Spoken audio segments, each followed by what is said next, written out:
మేమెంతో కష్టపడి పొద్దున్నే అందరికంటే ముందుగా ఈ సీరియల్ ఎపిసోడ్ను మీకు అందిస్తున్నాము. మా కష్టానికి మీరిచ్చే చిన్న ప్రోత్సాహం ఒక్కటే. దయచేసి ఈ వీడియోకి ఒక లైక్ చేయండి, మా ఛానల్ను సబ్స్క్రైబ్ చేయండి, మీ స్నేహితులతో షేర్ చేయండి. మేము అప్లోడ్ చేసే ప్రతి కొత్త వీడియో మీకు అందరికంటే ముందుగా రావాలంటే పక్కనే ఉన్న బెల్ గుర్తును తప్పకుండా నొక్కండి. మీ ప్రేమ, ఆదరణ, సహకారానికి హృదయపూర్వక ధన్యవాదాలు. మీ ఆదరణే మాకు మరింత ఉత్సాహాన్ని ఇస్తుంది. మనీష్ అంజలితో "నువ్విక్కడే ఉండు, బయటికి రాకు" అని గట్టిగా హెచ్చరించడంతో ఈ ఘట్టం ప్రారంభమవుతుంది. దానికి అంజలి మనసులోనే "వద్దులే, బయటికి రావద్దన్నారు కదా, వెళ్ళకూడదు" అని అనుకుంటూ లోపలే ఉండిపోతుంది. ఆ సమయంలో బయట గీతాంజలి తన భర్తతో మాట్లాడిన విషయాలు గుర్తుకొస్తాయి. గీతాంజలి ఆలయంలో ఒక అమ్మాయిని చూశానని, ఆ ఏరియా అంతా ఎంక్వైరీ చేయమని చెప్పానని గుర్తు చేసుకోగా, మనీష్ ఎంక్వైరీ చేశానత్తయ్య, అక్కడ ఎక్కడా అంజలి కనపడలేదు అని అబద్ధం చెప్పి మేనేజ్ చేసిన విధానం కూడా ప్రతిధ్వనిస్తుంది. అత్తయ్య వాళ్ళొచ్చి అర్ధగంట సేపు అక్కడ ఉంటేనే అంజలి కనపడకుండా మేనేజ్ చేయడానికి మనీష్ చాలా కష్టపడాల్సి వచ్చింది. రేపు మ్యారేజ్ డే ఇక్కడే జరిగినప్పుడు ఇలా మేనేజ్ చేయడం కుదరదని, ఏదో ఒక రకంగా అంజలి చేత అత్తయ్యకి సారీ చెప్పిస్తే తప్ప ఈ సమస్య తీరదని, లేకపోతే మేనేజ్ చేసే ప్రాబ్లం తప్పదని మనీష్ తనలో తాను మథనపడతాడు. ఆ తర్వాత మనీష్ నేరుగా అంజలి వద్దకు వచ్చి "అంజలి, నేను నీతో మాట్లాడాలి" అని అంటాడు. "అంజలి చెప్పు" అని అడగ్గా, "నీ వల్లే ఇదంతా జరిగిందని నువ్వు మా అత్తయ్యకి క్షమాపణ చెప్పాలి" అని కఠినంగా అంటాడు. అంజలి ఆశ్చర్యపోతూ "నా వల్ల? నేనేం చేశాను?" అని అడుగుతుంది. మనీష్ "నీ వల్లే కదా ఇదంతా జరిగింది, భూమి పూజ రోజు మా అత్తయ్యతో గొడవ పెట్టుకున్నావు కదా" అని గుర్తు చేస్తాడు. దానికి అంజలి "నేనేం గొడవ పెట్టుకోలేదు" అని సమాధానమిస్తుంది. మనీష్ ఆవేశంగా "మరి నేను పెట్టుకున్నానా? నువ్వే కదా మీ ఆశ్రమం వాళ్ళందరినీ తీసుకొచ్చి గొడవ పెట్టుకున్నావు" అని నిలదీస్తాడు. అంజలి ఎంతో ఆవేదనతో "అది గొడవ కాదు, పోరాటం. ఎన్నో ఏళ్లుగా మేముంటున్న ఆశ్రమాన్ని అలా కూల్చేయడానికి వచ్చేసరికి నేను కాపాడుకోవడం కోసం చేసిన పోరాటం అది" అని వివరిస్తుంది. మనీష్ "అది పోరాటమా గొడవ అని కాదు ఇప్పుడు డిస్కషన్. నీ వల్ల మా అత్తయ్య ఇమేజ్ డ్యామేజ్ అయింది, అది ప్రాబ్లం" అని అంటాడు. అంజలి తీవ్రమైన నిరసనతో "ఏంటేంటి? నా వల్ల మీ అత్తయ్య గారి ఇమేజ్ డ్యామేజ్ అయిందా? ఆవిడ స్థాయి ఏంటి, నా స్థాయి ఏంటి? నా వల్ల ఆవిడ ఇమేజ్ డ్యామేజ్ అవ్వడం ఏంటి?" అని ప్రశ్నిస్తుంది. మనీష్ "అయింది, చాలా అయింది. దానివల్ల ఇన్ని ప్రాబ్లమ్స్, చస్తున్నా మేనేజ్ చేయలేక" అని విసుక్కుంటాడు. అంజలి "ఎందుకు మేనేజ్ చేయడం?" అని నిలదీయగా, మనీష్ అవన్నీ తర్వాత "నువ్వొచ్చి ఒకసారి మా అత్తయ్యకి సారీ చెప్తే అంతా సెటిల్ అయిపోతుంది" అని అంటాడు. కానీ అంజలి "నేను చెప్పను" అని తెగేసి చెప్తుంది. "జరిగిన దాంట్లో నా తప్పు లేకుండా నేను మీ అత్తయ్య గారికి సారీ చెప్తే నా ఆత్మాభిమానం దెబ్బతింటుంది, నేను చెప్పను" అని స్పష్టం చేస్తుంది. అంజలి తన ఆవేదనను వెళ్ళగక్కుతూ "అయినా నా వల్ల మీ అత్తయ్య గారు ఏం నష్టపోయారో నాకు తెలియదు, కానీ ఆవిడ వల్ల మేము చాలా నష్టపోయాం. ఒక కుటుంబంలా కలిసి ఉన్న అనాథలం అందరం చెట్టుకొకరు పుట్టకొకరు అయిపోయాం. అమ్మలా మమ్మల్ని ఆదరించిన జానకమ్మను పోగొట్టుకున్నాం. నువ్వు అనుకుంటున్నట్టు ఆ గొడవ వల్లే మీ అత్తయ్య ఇమేజ్ డ్యామేజ్ అయితే, ఆ గొడవ వల్లే మా జానకమ్మ చనిపోయింది. మనిషి ప్రాణం పోవడం కన్నా పెద్ద డ్యామేజ్ ఏమీ ఉండదు కదా" అని కన్నీటి పర్యంతమవుతుంది. మాకు నీడనిచ్చిన ఆశ్రమం, అమ్మలా ఆదరించిన జానకమ్మ, కలిసి పెరిగిన తోటి అనాథలు, వీళ్ళందర్నీ దూరం చేసుకోవడం వల్ల మేమే ఎక్కువ నష్టపోయాం. అన్నీ నష్టపోయిన నేను అలా నష్టపోవడానికి కారణమైన మీ అత్తయ్య గారికి ఎప్పటికీ సారీ చెప్పను అని గట్టిగా చెప్పి అక్కడి నుంచి వెళ్ళిపోతుంది. మనీష్ అంజలి "నేను చెప్పేది విను" అని పిలిచినా వినకుండా వెళ్ళిపోవడంతో "ఒరే నాయనో, ఈ విషయంలో మా అత్తయ్య ఒక్కటే పట్టుదలగా ఉందనుకుంటే, అత్తయ్యని మించి అంజలి పట్టుదలగా ఉంది. ఇప్పుడేం చేయాలరా దేవుడా" అని తలపట్టుకుంటాడు. "నలుగురిలో నా పరువు తీసిన ఆ అమ్మాయిని జీవితంలో క్షమించను" అని గీతాంజలి అన్న మాటలు, "మీ అత్తయ్య గారికి ఎప్పటికీ సారీ చెప్పను" అని అంజలి అన్న మాటలు మనీష్ మనసులో మెదులుతూ తీవ్ర ఆందోళనకు గురిచేస్తాయి. కొద్దిసేపటి తర్వాత అంజలి రాజారావు గారి వద్దకు వచ్చి "తాతగారు" అని పిలుస్తుంది. రాజారావు గారు "రామ్మా, కూర్చో" అని అంటారు. అంజలి "నేనొక మాట అడుగుతాను, ఏమనుకోరుగా" అని దైన్యంగా అడుగుతుంది. రాజారావు గారు "ఎందుకనుకుంటానమ్మా, నువ్వు నా మనవరాల్లాంటి దానివి, ఏమడగదలుచుకున్నావో అడుగు" అని ఆప్యాయంగా అంటారు. అంజలి గెస్ట్లు వచ్చారని నాకెందుకు అబద్ధం చెప్పారు తాతగారు? అంటే మీ అమ్మాయి గారు వాళ్ళు వచ్చిన విషయం నాకు చెప్పకుండా గెస్ట్లు వచ్చారని కిచెన్లోంచి బయటికి రావద్దని ఎందుకు చెప్పారు? మీ మనవడు కూడా అదే చెప్పాడు. గీతాంజలి గారు నన్ను చూస్తే మళ్ళీ గొడవ అవుతుందేమోనని భయపడ్డారా? అందుకే నన్ను కిచెన్లోంచి బయటికి రావద్దని చెప్పారా? అందుకే వాళ్ళు వెళ్ళిపోయేంత వరకు మీరు మీ మనవడు టెన్షన్ పడుతూ ఉన్నారా అని సూటిగా ప్రశ్నిస్తుంది. అంజలి మరింత వేదనతో, వద్దు తాతగారు, నా వల్ల మీరు అలా ఇబ్బందులు పడద్దు. గీతాంజలి గారు నన్ను చూడడం వల్ల ఏదైనా ఇబ్బంది అవుతుందనుకుంటే మొహమాటం లేకుండా చెప్పండి తాతగారు, నేను ఇక్కడి నుంచి వెళ్ళిపోతాను. మా అమ్మ వివరాలు మీకు గుర్తుమొచ్చి మీరు చెప్పేంతవరకు బయట వేరే ఏదైనా శరణాలయంలో తలదాచుకుంటాను అని అంటుంది. ఆ మాటలకు రాజారావు గారు తీవ్రంగా కలచివేతకు గురై, అవసరం లేదమ్మా, అవసరం లేదు. నువ్వు అనాథ శరణాలయానికి వెళ్లాల్సిన అవసరం లేదమ్మా. నువ్విక్కడే ఉండాలి, మా ఇంట్లోనే ఉండాలి. నువ్విక్కడి నుంచి నేరుగా మీ అమ్మ దగ్గరికే వెళ్ళాలి తప్ప ఏ అనాథ శరణాలయానికి వెళ్ళకూడదు. ఎందుకంటే ఇప్పుడు నువ్వు అనాథవి కాదు కదమ్మా. అందరూ ఉండి కూడా ఇన్నేళ్లపాటు నువ్వు అనాథ శరణాలయంలో ఉన్నావు. ఇప్పుడు అనాథవి కాదు అని తెలిసాక కూడా నువ్వు అనాథ శరణాలయానికి వెళ్లాల్సిన అవసరమేంటమ్మా అని ఆవేదనతో అంటారు. అంజలి, అంటే నా వల్ల మీరు మీ మనవడు ఇబ్బంది పడుతున్నారు కదా అని అనగా, రాజారావు గారు ఇబ్బందేం లేదమ్మా, ఇబ్బందేమీ లేదు అని సర్దుతారు. ఇందాక అనుకోకుండా మా కూతురు అల్లుడు వాళ్ళ పెళ్లి రోజు గురించి మాట్లాడడానికి వచ్చారు. సడన్గా వచ్చారు. నువ్విక్కడున్న విషయం వాళ్ళకు తెలియదు కదా, నేనింకా వాళ్ళకి చెప్పలేదు కదా, అందుకని నేను నా మనవడు కొంచెం కంగారు పడ్డాం. దాంతో నువ్వు నా కూతురు కంటపడకుండా ఉండడం కోసం నీకలా చెప్పి మేం కొద్దిగా ఇబ్బంది పడి నిన్ను కొద్దిగా ఇబ్బంది పెట్టామమ్మా. మెల్లిగా నేను నీ గురించి గీతాంజలికి చెప్తాను. కాబట్టి ఇక అటువంటి ఇబ్బందులు ఏమీ ఉండవు. ఇంక నువ్వు అలాంటి ఇబ్బందుల గురించి ఏమీ ఆలోచించకుండా నిశ్చింతగా ఇక్కడ ఉండొచ్చు, సరేనా అని భరోసా ఇస్తారు. గీతాంజలి అంజలిని చూడకుండా వెళ్ళిపోవడంతో పెద్ద గండం తప్పిందని, ఇంకెప్పుడూ అంజలికి ఇలాంటి గండం రాకుండా చూడాలని, వాళ్ళ అమ్మ దగ్గరకు చేర్చే వరకు కాపాడాలని రాజారావు గారు మనసులోనే దేవుణ్ణి ప్రార్థిస్తారు. మరోవైపు గీతాంజలి ఇంట్లో ఆమె భర్త శివశంకర్ ఫోన్ రింగ్ అవుతుంటే, గీతాంజలి, ఏమండి మీ ఫోన్ రింగ్ అవుతోంది అని చెబుతుంది. శివశంకర్, నేను చాలా ఇంపార్టెంట్ వర్క్లో ఉన్నాను, ఆ ఫోన్ ఏంటో నువ్వే చూడు అని అంటాడు.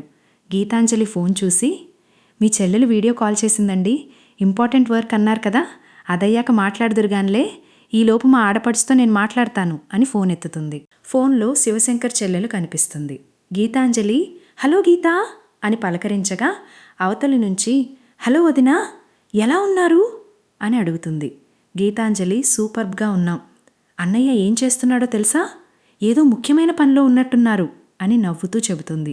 ఇంతలో శివశంకర్ వచ్చి ఫోన్ అందుకుని, హలో గీతా, నీకంటే నాకేది ముఖ్యం కాదమ్మా అని అంటాడు. చెల్లెలు సంతోషంగా, థ్యాంక్ యూ అన్నయ్య అని చెబుతుంది. పక్కనే ఉన్న గీతాంజలి భర్త తులసి, హలో బావగారు, గీతుకి పెళ్ళయ్యే వరకే మీకు ముఖ్యం, ప్రస్తుతం తను నాకు ముఖ్యం అని సరదాగా అంటాడు. శివశంకర్ నవ్వుతూ, ఆఫ్కోర్స్ బావగారు అని అంగీకరిస్తాడు. తులసి, ఇంతకీ బావగారు విశేషాలేంటి అని అడగ్గా, శివశంకర్, పెద్ద విశేషమేముంది, ఈ మంత్లో మాది మ్యారేజ్ డే ఉంది, మర్చిపోయారా అని గుర్తు చేస్తాడు. తులసి, మర్చిపోవడమా, మీ మ్యారేజ్ డే నేను మర్చిపోవడమా, మా చెల్లెలి మ్యారేజ్ డే మర్చిపోయానంటే నేను మా చెల్లెల్ని మర్చిపోయినట్టే, అది జన్మలో జరగదు అని అంటాడు. గీతాంజలి చెల్లెలు కూడా వచ్చే జన్మలో కూడా జరగదన్నయ్యా అని నవ్వుతుంది. తులసి వదిన, నువ్వు కూడా వస్తున్నావు కదా అని గీతాంజలిని అడగ్గా, నేను రాకుండా మీ అన్నయ్య ఎలా వస్తారమ్మా అని చెబుతుంది. చెల్లెలు, అవునులే వదిన, మా అన్నయ్య పేరు శివశంకర్ కదా, శంకరుడు అర్ధనారీశ్వరుడు, అన్నయ్య వచ్చాడంటే ఆటోమేటిక్గా నువ్వు కూడా వచ్చేస్తావు, అలా రాకపోతే నువ్వు ఊరుకుంటావా అని సరదాగా ఆట పట్టిస్తుంది. శివశంకర్ ఏ కారణం చేతనైనా మాకు రావడం కుదరలేదంటే, మీరు ఫ్యామిలీ ప్యాకేజీతో దుబాయ్ వచ్చి మా కళ్ళ ముందే మ్యారేజ్ డే జరుపుకుంటారు కదా అని అనగా, తులసి, 100 అదే చేస్తాం బావగారు, నాకు తెలుసు బావగారు మీ సంగతి. సరే, రేపు ఫ్లైట్ దిగగానే డైరెక్ట్గా మీ ఇంటికే వచ్చి మీకు మ్యారేజ్ డే విషెస్ చెప్పి ఆ తర్వాతే మా ఇంటికి వెళ్తాం అని అంటాడు. శివశంకర్ వెంటనే, వద్దు బావగారు, మీరు మా ఇంటికి రావద్దు, మేమే మీ ఇంటికి వస్తాం అని అంటాడు. తులసి ఆశ్చర్యపోతూ, మా ఇంటికి వస్తారా, కొంపదీసి మీరు దుబాయ్లో షాపింగ్కి వచ్చారా ఏంటి అని అడుగుతాడు. శివశంకర్, దుబాయ్లో ఉన్న మీ ఇంటికి కాదు బావగారు, హైదరాబాద్లో ఉన్న మీ ఇంటికి మేము వస్తాం, ఈసారి ఫంక్షన్ మా అత్తగారింట్లో అని ప్రకటిస్తాడు. తులసి ఎంతో సంతోషిస్తూ, అవునా, వెరీ గుడ్ బావగారు, వెరీ గుడ్, మా ఇంట్లో ఫంక్షన్ అంటే మీ పెళ్లి రోజు మీకు లైఫ్ లాంగ్ గుర్తుండిపోయేలా సెలబ్రేట్ చేస్తాను అని అంటాడు. శివశంకర్, థ్యాంక్ యూ బావగారు, థ్యాంక్ యూ వెరీ మచ్ అని చెప్పగా, తులసి, ఓకే, రేపు మీ అత్తారింట్లో మా చెల్లెలి పుట్టింట్లో కలుద్దాం, బాయ్ అని ఫోన్ కట్ చేస్తాడు. వెంటనే తులసి తన భార్య కమలను పిలిచి, కమలా, బట్టలు సర్దు, మనం ఇండియా వెళ్తున్నాం అని పురమాయిస్తాడు. ఇటు హైదరాబాద్లో రాజారావు గారి వద్దకు నానమ్మ వచ్చి, నిజంగా మన అల్లుడు బంగారమండి, వాళ్ళ మ్యారేజ్ డేకి మీరంత దూరం రాలేనంటే ఆ ఫంక్షన్ మన ఇంట్లోనే ఏర్పాటు చేస్తున్నాడు అని మురిసిపోతూ చెబుతుంది. రాజారావు గారు మాత్రం దిగులుగా అదే కదా ప్రాబ్లం అని గొణుగుతారు. పక్కనే ఉన్న అంజలి అది విని, అది ప్రాబ్లం ఏంటి తాతగారు? మీ కూతురు పెళ్లి రోజు మీ ఇంట్లో జరుగుతున్నందుకు సంతోషించాలి గాని ప్రాబ్లం అంటారేంటి అని అడుగుతుంది. రాజారావు గారు సమయస్ఫూర్తితో, అంటే టైం ఎక్కువ లేదు కదమ్మా, ఫంక్షన్ ఏర్పాట్లు అవి చేయడం ప్రాబ్లం అవుతుందేమోనని అని కవర్ చేస్తారు. నానమ్మ అదంతా మనీష్ చూసుకుంటాడులేండి. ఆ క్యాటరింగ్లు, డెకరేషన్లు, ఆ ఏర్పాట్లన్నీ మనీష్ చూసుకుని దగ్గరుండి ఆ కార్యక్రమాన్ని జరిపిస్తాడు కదా అని అంటుంది. రాజారావు గారు తనలో తాను అలా దగ్గరుండి ఈ కార్యక్రమాన్ని జరిపించడం వాడికి కూడా ప్రాబ్లమే అవుతుంది. ఇప్పటికే వాడి నెత్తిన బోలెడని బాధ్యతలు పెట్టాను. ఆఫీస్ బాధ్యత చూసుకుంటూ ఈ బాధ్యత కూడా చూసుకోవాలంటే వాడికి ప్రాబ్లం అవుతుందేమోనని నా టెన్షన్ అనమాట అని ఆందోళన చెందుతారు. అంజలి వెంటనే, మీరేం టెన్షన్ పడకండి తాతగారు, ఆ ఫంక్షన్కి సంబంధించిన పనులన్నీ నేను చూసుకుంటాను అని ముందుకొస్తుంది. రాజారావు గారు, నువ్వా? అది ఇంకా ప్రాబ్లం అమ్మా. అంటే ఫంక్షన్కి దాదాపు ఒక 100 మంది దాకా వస్తారు. అంతమందికి కావలసిన ఏర్పాట్లన్నీ నువ్వు ఒక్కదానివే చూసుకోవడం నీకు ప్రాబ్లం అవుతుందేమోనని అని అంటారు. అంజలి నవ్వుతూ, ఏం కాదు తాతగారు, మా ఆశ్రమంలో రోజుకి 30 మందికి ఎడమ చేత్తో చేసేస్తూ ఉంటాను. ఇప్పుడు కుడి చేయి కూడా వాడానంటే 100 మందికి కూడా నేను చేస్తాను. ఇంచక్క ఇంటి ముందు ముగ్గులు పెడతాను. గుమ్మాలకి మామిడాకులతో తోరణాలు కడతాను. ఇల్లంతా బంతిపూలతో అలంకరిస్తాను. రుచిగా శుచిగా సాంప్రదాయమైన వంటలు చేస్తాను. వంకాయ కూర, దోసకాయ పచ్చడి, మామిడికాయ పప్పు, రసం, సాంబార్, వీటితో పాటు పూర్ణాలు, పులిహోర, అరిసెలు, లడ్లు, ఇలా షడ్రుచులతో వచ్చిన వాళ్ళకి భోజనం నేను పెడతాను, సరేనా అని ఉత్సాహంగా చెబుతుంది. రాజారావు గారు భావోద్వేగానికి గురవుతూ, సాధారణంగా కూతురికి సంబంధించిన ఇలాంటి ఫంక్షన్లు జరుగుతూ ఉంటే తల్లులు చేస్తారు. ఇప్పుడు నీ తల్లికి సంబంధించిన ఫంక్షన్కి నువ్వు చేస్తానంటున్నావా తల్లి? భగవంతుడా, ఎందుకయ్యా నాకు ఇలాంటి పరిస్థితినిచ్చావు అని మనసులోనే కుమిలిపోతారు. అంజలి కొనసాగిస్తూ, ఇలా ఈ ఫంక్షన్ అంతా సాంప్రదాయబద్ధంగా చేశామనుకోండి, ఎన్నో ఏళ్ల క్రితం సాంప్రదాయ పద్ధతిలో జరిగిన వాళ్ల పెళ్లి వాళ్లకే గుర్తు వస్తుంది అని అంటుంది. రాజారావు గారు ఆ పెళ్లి గీతాంజలికి గుర్తుకొస్తే ఆ రోజుకి సంవత్సరం క్రితం అదే రోజున నువ్వు దూరమైన విషయం కూడా తనకి గుర్తుకొస్తుందేమో. అదృష్టమో దురదృష్టమో తెలీదు, నీ పుట్టినరోజు, మీ అమ్మ పెళ్లి రోజు ఒకే రోజు అయ్యాయి అని లోలోపల వేదన చెందుతారు. ఇంతలో నానమ్మ వచ్చి, అమ్మా అంజలి, నువ్వు భోజనం చేయలేదు కదా అని అడగ్గా, అంజలి లేదమ్మమ్మగారు అని అంటుంది. నానమ్మ, నువ్వు వెళ్ళి తిను, ముందు వెళ్ళి తిను అని పంపిస్తుంది. అంజలి భోజనానికి వెళ్ళిన తర్వాత రాజారావు గారు, అంజలి పుట్టినరోజు తనకి తెలిసి ఉంటుందా అని ఆలోచనలో పడతారు. భోజనం తింటున్న అంజలి వద్దకు రాజారావు గారు వచ్చి, అమ్మా అంజలి, పైన కూర్చోలేకపోయావా, తీనమ్మా అని అంటారు. అంజలి పర్లేదు తాతగారు అని అంటుండగా రాజారావు గారు చైర్ తెచ్చి ఇస్తారు. అంజలి తింటుండగా రాజారావు గారు, అమ్మా మీ ఆశ్రమంలో కూడా ఇలా పెళ్లి రోజులు, పుట్టినరోజులు, పండుగలు ఇలాంటివన్నీ జరుగుతాయా అని అడుగుతారు. అంజలి జరుగుతాయి తాతగారు, అన్నీ జరుగుతాయి. జానకమ్మ అందరి పుట్టినరోజులు గుర్తుపెట్టుకుని ఉన్నంతలో బాగా జరిపిస్తుంది. అమ్మా నాన్న పక్కన ఉండరు అన్న బాధ తప్ప పుట్టినరోజు జరగలేదన్న బాధ వాళ్లకు ఉండదు అని చెబుతుంది. రాజారావు గారు, నీ పుట్టినరోజు ఎప్పుడమ్మా అని అడుగుతారు. అంజలి మౌనంగా ఉండిపోవడంతో, చెప్పమ్మా నీ పుట్టినరోజు ఎప్పుడు అని మళ్ళీ అడుగుతారు. అంజలి చిన్నగా తెలియదు తాతగారు అని బదులిస్తుంది. రాజారావు గారు తెలీదా? అంటే ఇప్పటి వరకు నువ్వెప్పుడూ పుట్టినరోజు చేసుకోలేదా అమ్మా? పుట్టి ఇన్నేళ్లైనా పుట్టినరోజు ఎప్పుడో తెలియకుండా, పుట్టినరోజు చేసుకోకుండా ఉన్నావా తల్లి? జానకమ్మ కూడా నీ పుట్టినరోజు ఎప్పుడో చెప్పలేదా అని బాధగా అడుగుతారు. అంజలి, కరెక్ట్గా ఆవిడికి తెలిస్తేనే కదా నాకు చెప్పడానికి. నేను అనుకోవడం నేను ఆశ్రమానికి వచ్చిన రోజే నా పుట్టినరోజు అయి ఉంటుంది అని అంటుంది.